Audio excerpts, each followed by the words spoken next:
Hello, hello. Good morning, everyone, or good afternoon, depending on where you are joining us from.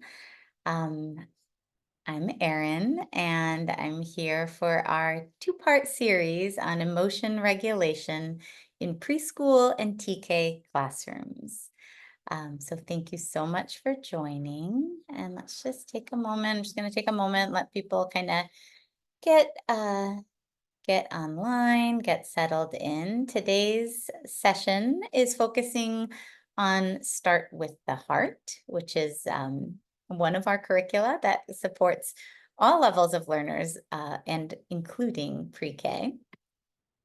My name is Erin. I'm the Director of Curriculum and Instruction and a national trainer here at Pure Edge. And if you are unfamiliar with us, most likely you're familiar since you've joined this webinar. But if you don't know us, we are a private operating foundation, and we provide direct service to organizations through professional development and strategy thought partnership. So as we settle in, feel free to introduce yourself, and we use the Q&A box. So if you can go ahead and just share anything you like in the Q&A. You can start with your name, where you're joining from, and if you're representing a school district or an organization, go ahead and let us know that district as well. We love to see, some of our partner districts. We often have attendees joining from there, and it's always fun to connect with folks that we have seen in person. And if there's anything else you want to share, if you have a question or something you're wondering about, you can go ahead and let us know. Let's see. Okay, so welcome to those of you who have said hello. Thank you so much.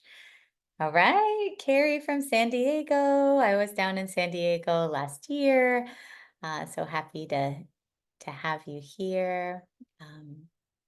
Okay, San Rafael, that's in my neck of the woods. I'm joining from the Bay Area in California. Wow, it's really lovely to just see everyone here, see so many folks joining from all over. And okay, so just keep letting us know who you are, where you are. And once you've had the chance to do that, we will settle into our first practice. Okay, so if you've been in any of our Pure Edge trainings, you know we like to walk the talk, as they say. So we're talking today about incorporating some of these skills and strategies into the preschool classroom. And one of the best ways to do that is to practice the strategies ourselves. So here's our first strategy. It's the mindful minute.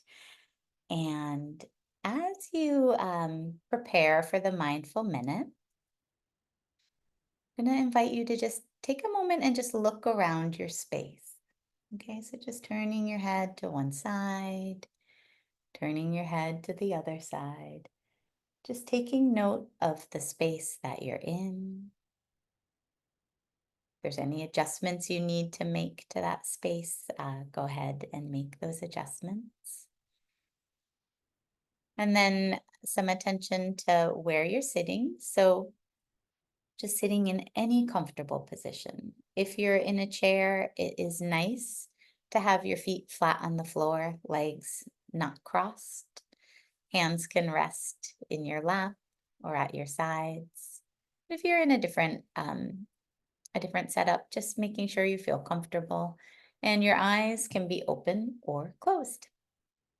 And with that, we will begin. I will say, if your eyes are open, I recommend just looking away from the screen, just giving yourself a break from that input, and also just encouraging your attention and directing your focus internally.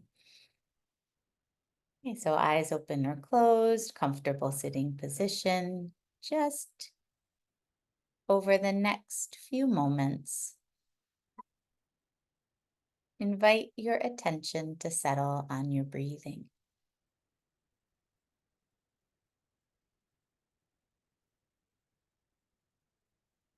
And you can notice the breath as it comes in and out the nose.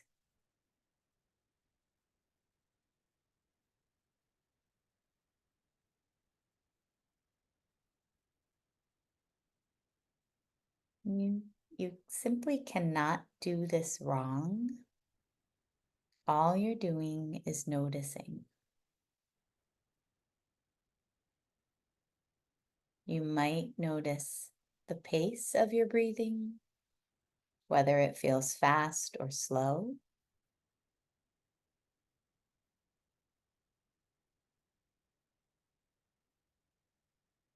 You might notice the sensation inside your nose as you breathe in and out.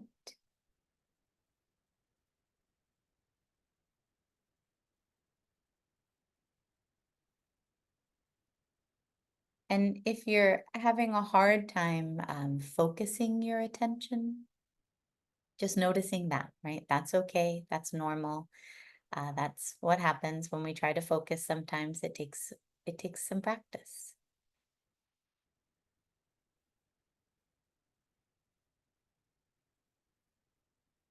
Again, just watching the breath as it comes in and out the nose.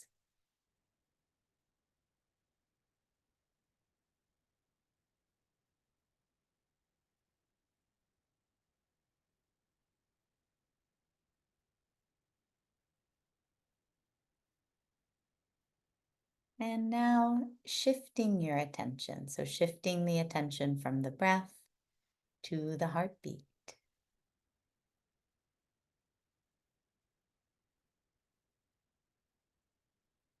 Noticing if you can feel the beating of your heart.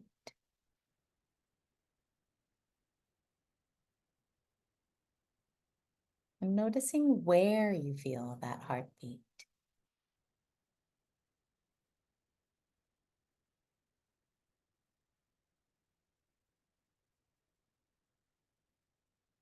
And then just taking one moment to check in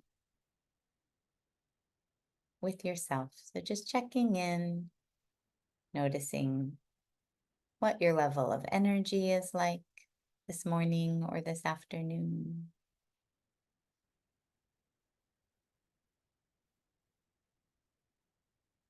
And from here, when you're ready, you can start to deepen your breathing and open your eyes if they were closed. Okay, and whenever we do these interactives, we welcome you all to share your response. So you can always share your response in the Q&A, just kind of how did that feel? How did it go? Did you have questions? What was that like? And that sharing both helps us get some feedback and also it helps you to reflect on your experience because these exercises are not meant to be experienced in only one way, right? Your experience of the exercise is what's important. Okay, so from here, we'll get started. And our series on emotion regulation in TK and preschool classrooms, here are the learning objectives. So they're going to be experiential, like we've already started. We're going to practice the exercise, and that helps us develop our own skill set around social and emotional learning and our competencies of self-awareness and self-management. Today, we're going to talk about emotion regulation. What is it? What's the role of relationship and adult modeling? And we're going to have some time to talk about start with the HEART program and strategize implementation. I'm going to also make sure you know how to access the resources we have for you that are free and beautiful and designed for easy implementation in your classroom setting. Okay, so emotional regulation. I actually like to start by talking about what it isn't because there is, I think, some misconceptions around emotional regulation. So, emotional regulation is not being calm all the time, right? That doesn't, calmness does not equal regulation. Okay. Emotional regulation is not being compliant all the time, right? A child's obedience does not always equal emotional regulation. Emotional regulation does not mean never having powerful emotions, right? Because that is not a realistic expectation for any human being. So, what emotional regulation is the ability to identify and appropriately express emotions, right? As simple as that. So, when something sad happens, it's appropriate to cry. It's appropriate to be upset, right? Um, so you're not dysregulated if you cry when you're sad. Does that make sense? Right? So especially when we're thinking about emotion regulation in the context of preschool and TK and early childhood, we are still going to see powerful emotions coming from these young learners, and that is what we want to see. We want to see them expressing emotion in lots of different ways, and we want to support them with some skills for managing those emotions, and still being able to function and get through their day and all of that. So um, there's a lot going on. It's a, as it says on the slide, emotion regulation. It's a multifaceted process. It's not just one thing, right? It's physical, it's mental, it's emotional. It can be affected by stress. So as we think about back to school, and I know we're joining from all over the country, so we have different start dates for back to school. Um, the first week of school, as you know, if you work with young kids, that is not a time where the calmness is strong, right? There's stress that's impacting them, and we're going to expect to see more powerful displays of emotion, right? And our expectations on their ability to manage those emotions are going to be a little lower because of what's going on, right? They're reacting to the world that they're in and to the experiences that they're having, and that is appropriate regulation. Um, and for ourselves as adults, right? Because whenever we talk about the kids, at least here at Peer Edge, we also talk about the adults, right? Because we impact them. Our relationship and our ability to manage our own stress and our own challenges is going to impact the kids' ability to navigate their stress. And like we said, emotion regulation does not mean calm and not expressive. Uh, it's influenced, and especially this slide, I think, is the most appropriate when we're thinking about our own ability to regulate, right? Our feelings are impacted by our thinking, right? So when we become aware of our thoughts, um, we can shift the emotions that those thoughts kind of kick off. We also can become aware of our emotions through awareness of the body. So when we start to notice the physiological signals that we're having a powerful emotion, or that a powerful emotion is coming on, we might notice our heartbeat picking up. We might notice our palms starting to sweat, or our breath getting more shallow, right? So as we notice these beginning signs of powerful emotions like starting up in the body, that's the time for early intervention, right? That's when we can like take a pause and give ourselves, the support that we need in order to navigate this emotion in an appropriate way. So emotional dysregulation does not come from the feelings themselves. It comes from not being able to express them in a way that is healthy and safe. Now, when we think about young children, that ability to appropriately express emotion, it's a learned skill, and it's a developmental skill, right? And we all know this. There's different expectations for how a 2 or 3-year-old is going to manage challenging emotions versus a 7-year-old or an 8-year-old, right? So, as we go through those years of development, their ability to handle the powerful emotions and express them more appropriately is growing. It doesn't mean it's complete, but it means it's growing. And one element of that in the brain is the prefrontal cortex, right? So the prefrontal cortex is the part of the brain that's kind of right behind the forehead. It's the seat of wisdom. It's where we connect deeply with ourselves and with others, where we experience empathy happens in the prefrontal cortex, where we can do some long-term planning and making good decisions. We always, and you hear a lot about with young children, you hear the language, oh, are you making a good choice? Right? We make good choices from our prefrontal cortex, but remember that prefrontal cortex is not fully developed until around the age of 25, right? So when we're looking at preschool, that's a long way to go, right? So the young children often are acting out of the limbic system, the emotional center of the brain. And that is appropriate for them because it's what they can do.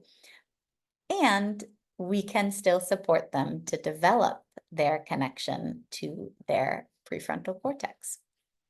Um, Now, as adults who work with kids, we do some telling, right? We often are thinking about, telling them what we want them to do. But the way that they learn from us the best is from modeling, right? So we can tell them all day, like, when you're frustrated, take a break. You don't have to play with your friend if you guys are getting upset. You guys can take a break and you can play over here and you can play over there, right? That's helpful information. And also, if they watch us and see us modeling taking a break, that's actually going to be more impactful for them. So, when you're leading the class, if you start to notice your heartbeat getting faster and you start to notice yourself feeling a little stressed because, it's overstimulating and there's a lot going on, you can share that with the learners, right? You can say something along the lines of, oh, Miss Erin is starting to get a little frustrated. So I'm going to take a couple breaths before I tell you guys what I want us all to do next, right? And then just pause right there, take 2 breaths.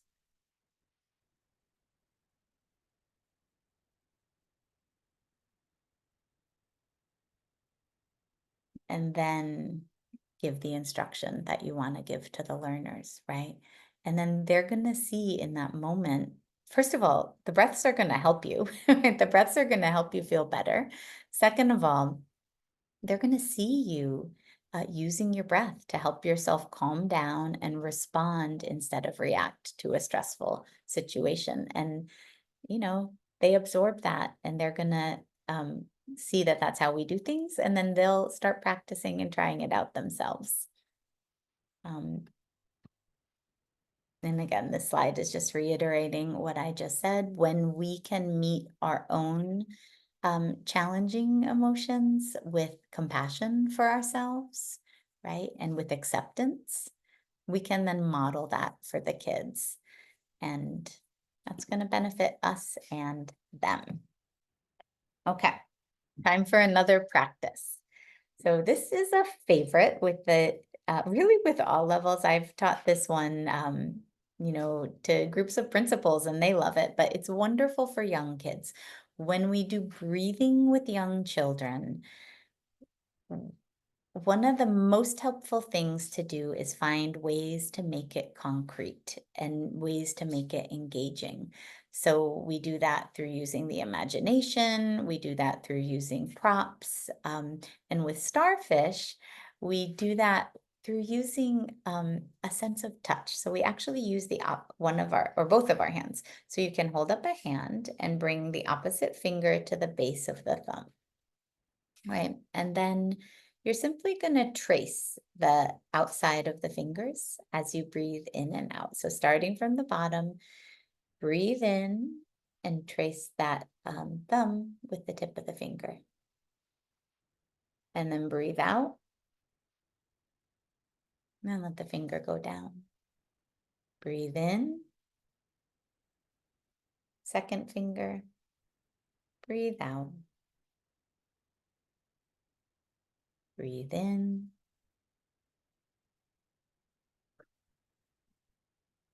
breathe out. Breathe in, breathe out.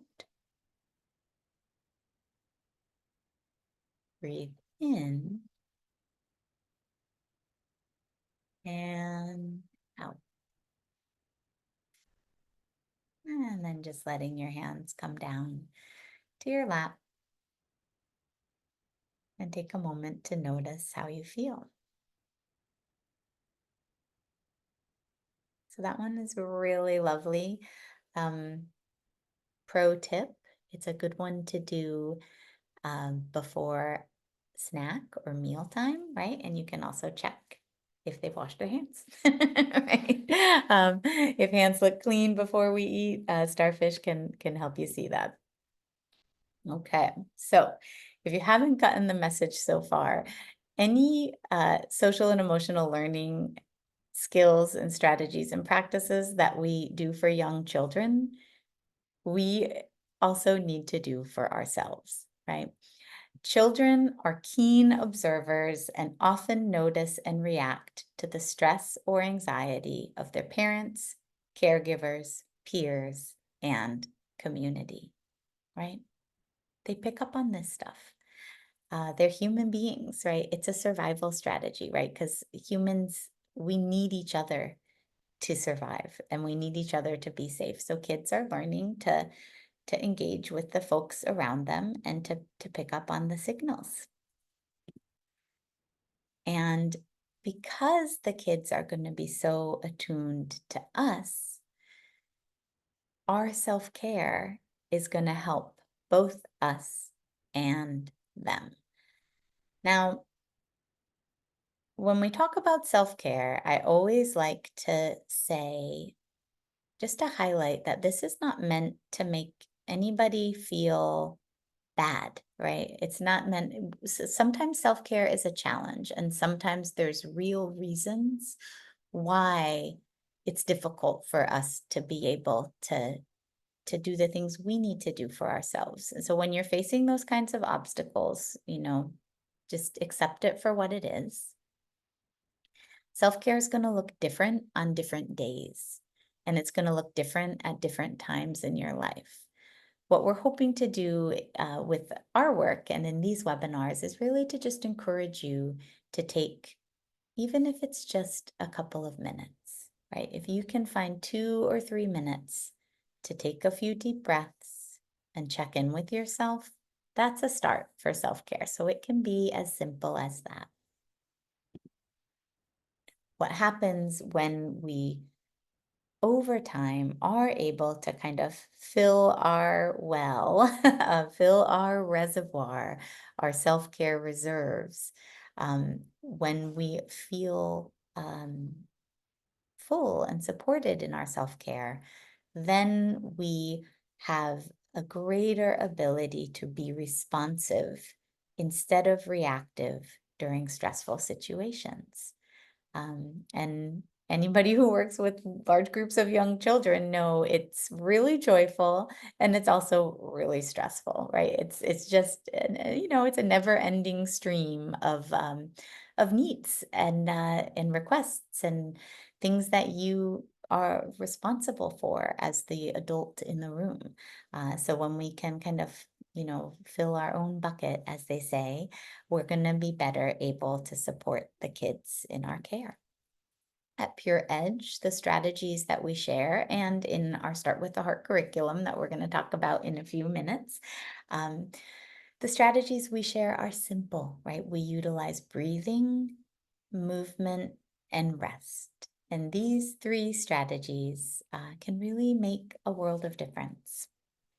And they can be implemented in as little as 1 minute, right? Okay, so we have another strategy. This one uses our videos because I wanted to share the video resources that we have with you. All of these videos are available on our website and they're designed to be implemented directly with the learners. This one is in Spanish because I wanted to showcase that we have the videos available in multiple languages. So let's see.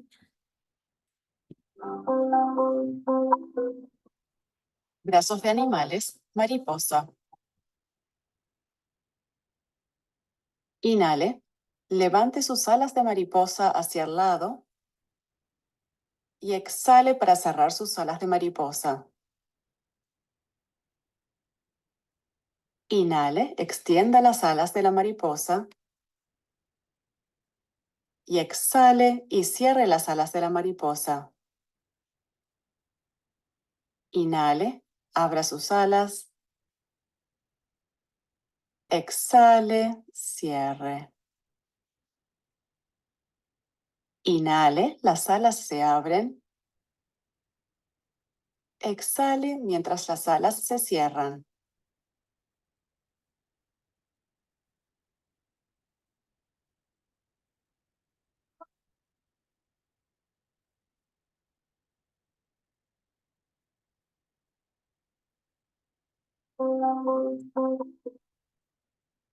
Okay, so again, the butterfly arms, as we call that one in English, we're engaging the kids with their imagination, right? So they kind of pretend and they enjoy that. And you can kind of make it even more engaging by asking them questions about where is your butterfly flying from, or what color are your butterfly's wings, kind of making it fun, making it playful, making it joyful, because we want this to be a positive for them, right? It's a fun and positive experience. Okay, so why do SEL in preschool? We know that our social emotional development progresses rapidly between the ages of 3 and 6, and that's it's kind of by design, right? That's a normal age range where these skills are just being acquired. Um, and in these ages, the kids are dependent and open to adult input and support, right? So you have influence. It's not that we don't have influence on the older children, of course we do, but as they get to a certain age, they're maybe slightly less pliable, right? So in these early years, you know how it is. Teacher can be everything. Um, I have a kindergartner at home, a newly minted kindergartner. She was in TK last year, and I know I can't tell you how much I heard about what Teacher Katie said. Right? So Teacher Katie had a lot of power in our home and in her school day, and and it's wonderful, right?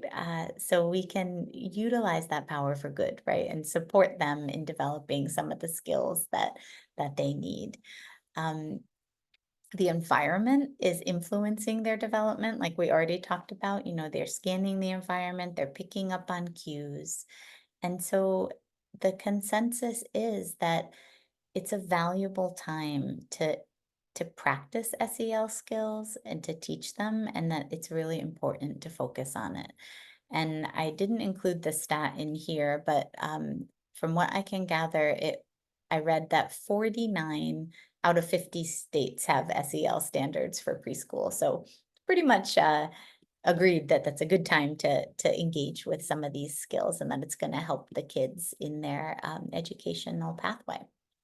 So when we do SEL, here's just some information about some of the results that we can expect. And so when we have good SEL programs that help educators improve their classroom management, that include skill building practice, that can integrate with academics, that include professional development. So that means they're not just, it's not just a handout that gets given to you by, the administration, but that you're actually supported in being able to deliver the SEL in the appropriate way.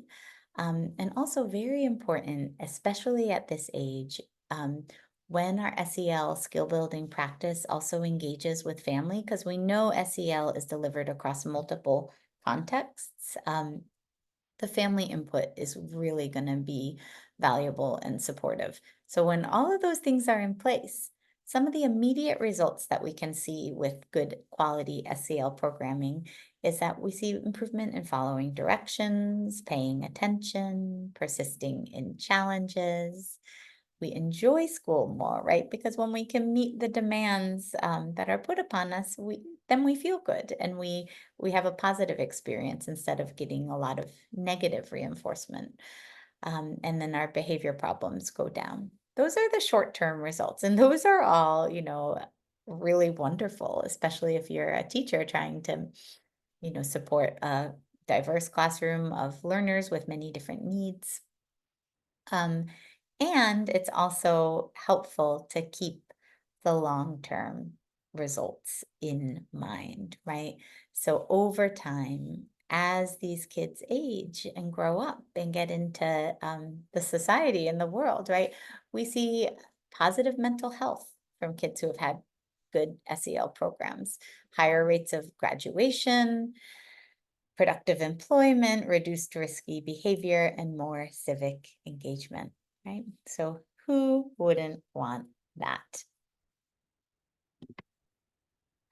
Two things are important to achieve some of those sustained SEL benefits. So one is the amount, we call that like the dosage, right? So how much SEL are they getting? So how much training are the kids receiving? And then how much professional support do the teachers receive? Because it's important to implement programs with fidelity. That doesn't mean they have to be perfect, but it means that that we really have, to achieve the benefits that the range of SEL programs promise, we need to implement the program in the way it was designed. Of course, taking into account the context and needs of our own classroom and population. Okay, it's time for another brain break. And for this one, you can stand up. If you're not in, if standing isn't working for you today for whatever reason, you can do this from your chair. But I would recommend that you stand and give it a try. So let's get it started. Standing half moon.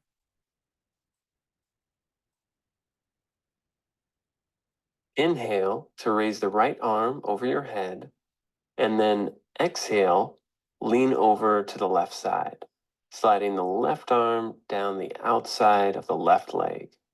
Let's stay here for a few breaths. Inhale and exhale.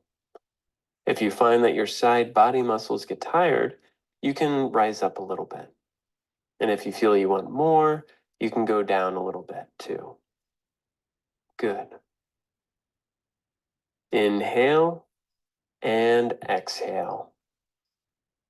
Inhale, come up, and exhale, release the right arm. Inhale, lift the other arm up, left side, and exhale, lean to the side. Inhale and exhale. Slow breath in, slow breath out. Breathe in and breathe out. Inhale, rise up, and exhale to release the arm.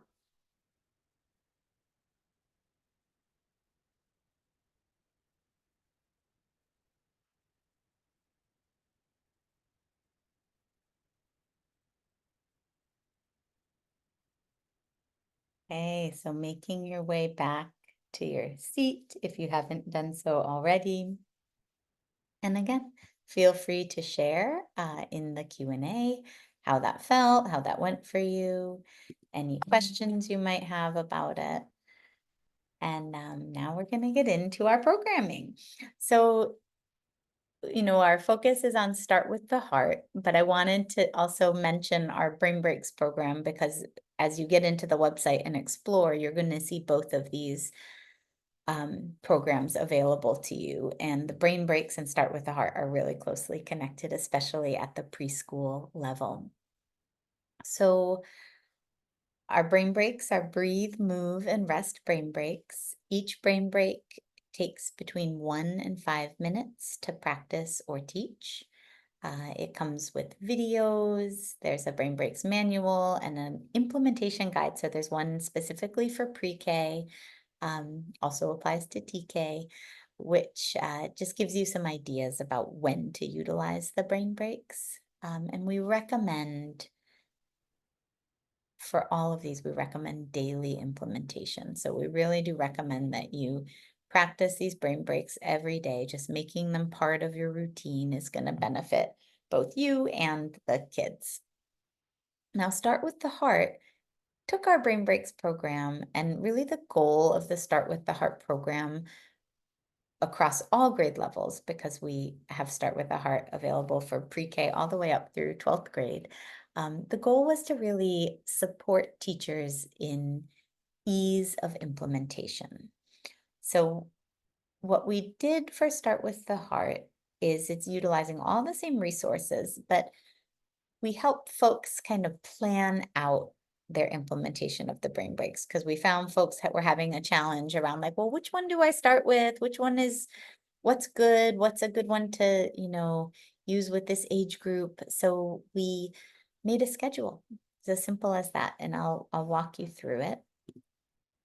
So here are some of the resources. There's a Brain Breaks training manual, which says grades K to 5, but you can use these same exercises for pre-K. And we highlight in the Brain Breaks card deck, which goes along with the manual, we highlight which ones are the best for pre-K and TK.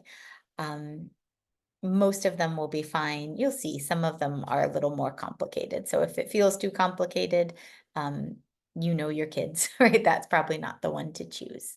But so we have a training manual, we have a card deck, and then in the middle, you can see we have this one pager, which is an implementation guide. And it just goes through some suggested brain breaks to use at different times of the school day. And like I said, Start with the Heart takes those same brain breaks from the Brain Breaks program, but gives a little more structure. So we offered some sequences of brain breaks, and it describes how to implement these brain breaks for maximum impact. So this is just one example where it's an example schedule for a week, and I can walk you through it a little bit. I'm not going to go through every detail, but you can see, so the days of the week are across the top, and then every day we do a breathing exercise, a moving exercise, and we don't start the rest till toward the end of the week, but ultimately we work on doing a breathe, a move, and a rest every day. You can see that we repeat the exercises. So the first day, we just try 4 breathing exercises. The second day, we repeat 2 of those. So they're practicing, right? So sometimes teachers think that kids want variety. And while that is true to an extent, kids also need repetition. And when you're learning these exercises, the more we repeat, then the more a child and an adult, because this is also true of us as adult practitioners, the more you can settle into the exercise when it's familiar, right? When you're trying to still get comfortable with the instructions and still feel it out, it's a little harder to just directly engage with the practice. So for the kids and for us, we recommend lots of repetition. And then you can see that we're building. So then by Wednesday, we're doing breathing exercises that we've already done. None of those are new, but we add in a couple movement exercises, right? And so that's just the process. But what we wanted to do with Start with the Heart was really just lay it out for you. So you had some really direct instruction. It is not the only way to implement, it's just a suggestion.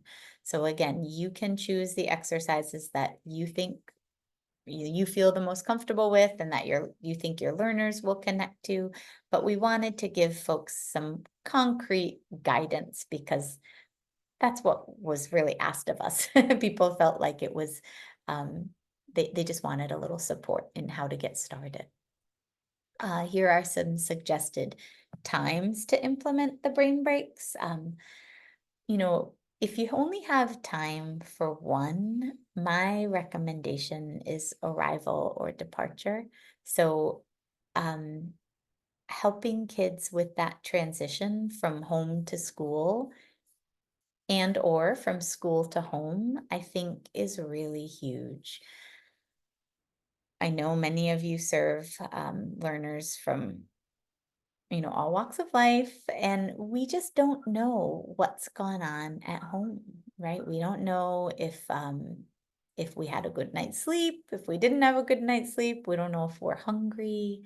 We don't know if there was some challenge at home for whatever reason. So just taking a few moments at the beginning of the day and supporting the children with that transition by, teaching them to do some breathing strategies and teaching them to check in with themselves is really going to be a powerful tool for your whole classroom. That said, that's not the only time to utilize brain breaks.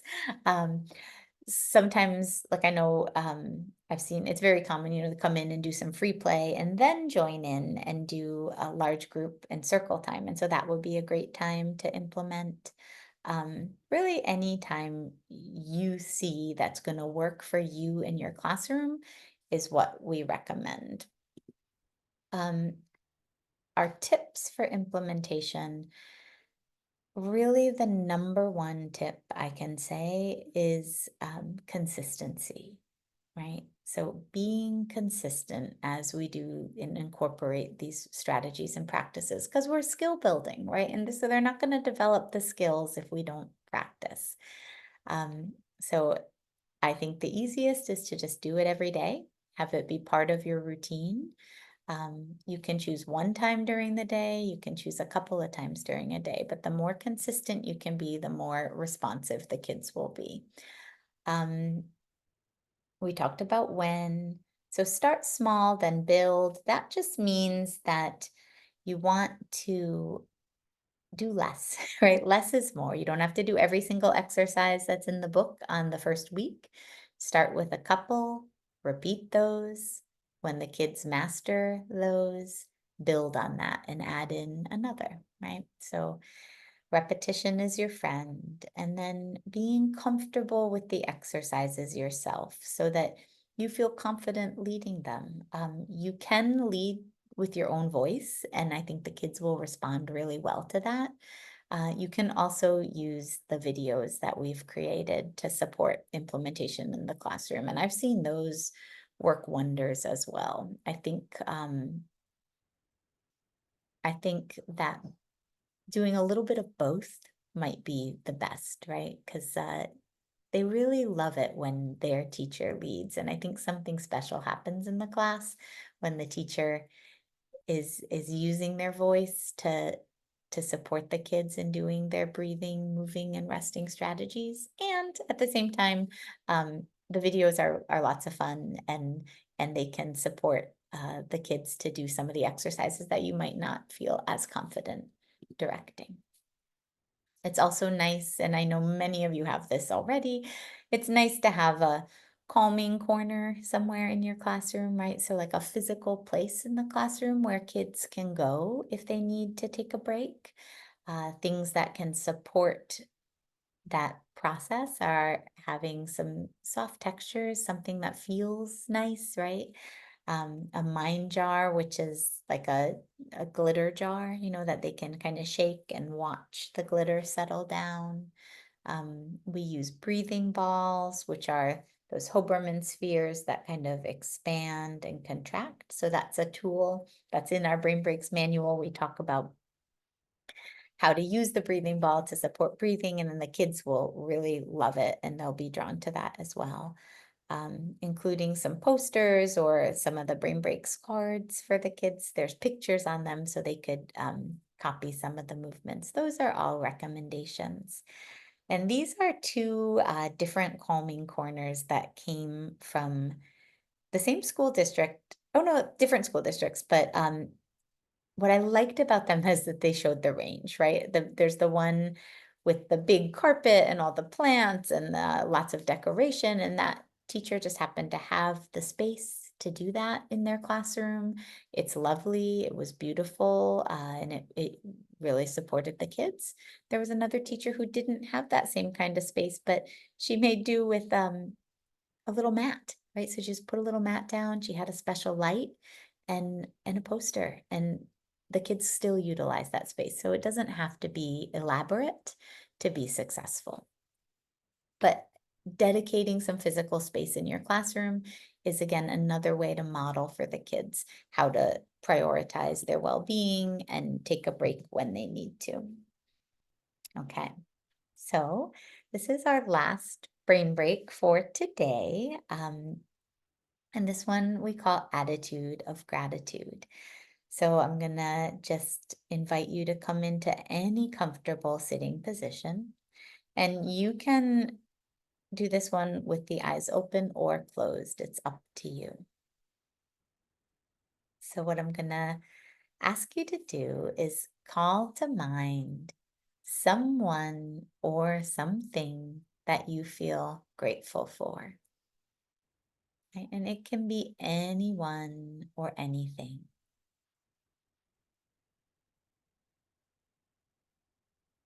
And I want you to think about that person or that thing in great detail. Right? So if it's a person, you're imagining that person is close to you. You can sort of picture their face. If it's a thing or an experience or a place, just imagining again that you're close by, that you're really looking at this thing with your full attention.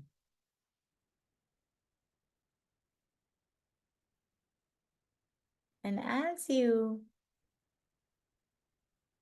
visualize this person or this thing that you're grateful for, just notice how that feels in your body. So notice how you feel.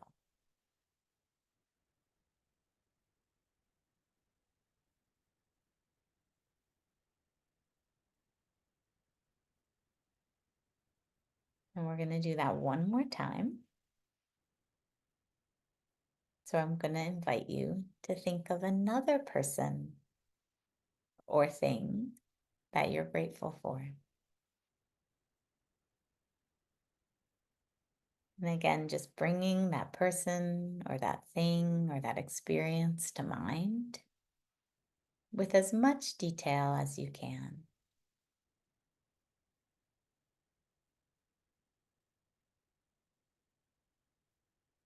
And as you visualize that person or that thing, just notice how you feel.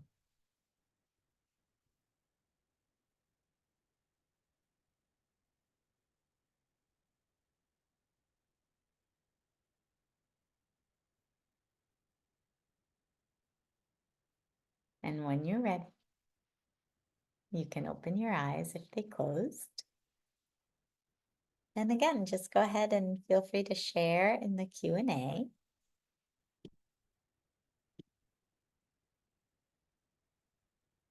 And let us know how that went for you. Okay. And from here. This is how to access the resources, right? So it's on our website, pureedgeinc.org/curriculum.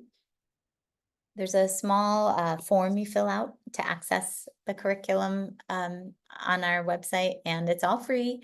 It's all available to you, and the form should process quickly. It's an automatic form. If you have any trouble accessing the resources, you can always reach out to us. I also recommend that you check the junk email, because sometimes the communications get sent to the junk at first. You can scan this QR code and that'll bring you right to the curriculum page. So go ahead and do that now if you like, or you can check it out later.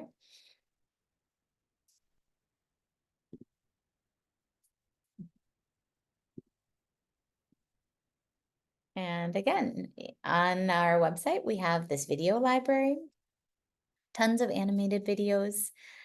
You can see up here, it says other languages. So if you click on other languages, you'll see a whole host of languages that the videos are available in. So it's a really fun tool, especially if you are teaching diverse populations. You know, you can have the brain breaks going in different languages just to let the different children experience the practices in their native tongue. That's really fun and supportive. And let's see, what else did I want to share?